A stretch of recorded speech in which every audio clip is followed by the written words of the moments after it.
Manje losisi lo mama ungadinwa mngani wakhe. Lo mama lithizwe. Ake silanda umuntu omyeni wakhe. Kodwa simlande ejele.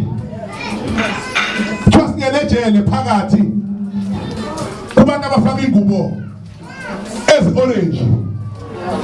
Kuba ngesilanda umyeni walosisi angamazi mina.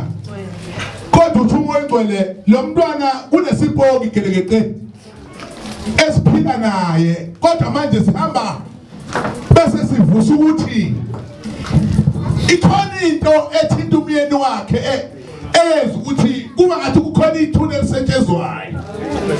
Emva kalokho bese kuvuka into kube ngathi makumele ibambe umuntu osejele bese lethi iphenduka ifuna ukubamba losisi. Losisi nosisi njengomuntu engathi engahleze ekhala njalo kodwa abantu ukhala kwakhe kube ngathi manje kukhona into ephenduka ibuye njengesimo sento eyisipoki ehamba kodwa bese imikinye.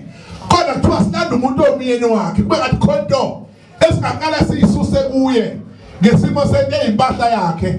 Kodwa bese yolahlwa losisi ngoba kunekhanda elingapheli ngithi ukuthini elimbamba imihla ngemihla elimbamba usuku nosuku nento ehamba kodwa bese ihlala kuye ovalweni kuye ngathile iyaphapha emakhameni okuphila. Angazi mina noma sikhuluma into eyodwa yini kodwa usho njalo umoya mangithandaza kahle uthi kimi losisi lona ikhonto ethinta umuntu omyeni wakhe bese kubuye umuntu owafa.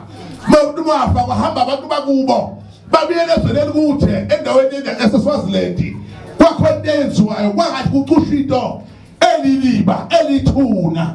Manje lento iphile ngathi ifuna ukuba imbubhiso phakathi emndenini. Angazi kanjani ngoba ngibuka ngathi lento losisi bayimnqoba kodwa imbulala izoke ingene komunye futhi umuntu ngoba ikhona into ehamba yenziwa njengento kodwa ehamba yaba isimo sento ewucushwa.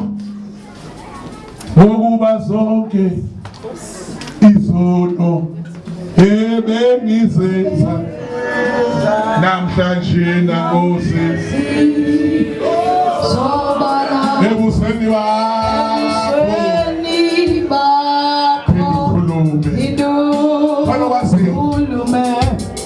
khulume emoya oyitwele.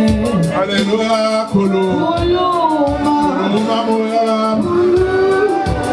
moya kuleki intambo la ake kubuya intambo losisi uzodinga intambo ake kubuya intambo ecutshiwe kube ngathi ma sisebenza manje akakhulekise losisi kakhulu kube ngathi ufaka intambo kube khona evidwayo kuyena.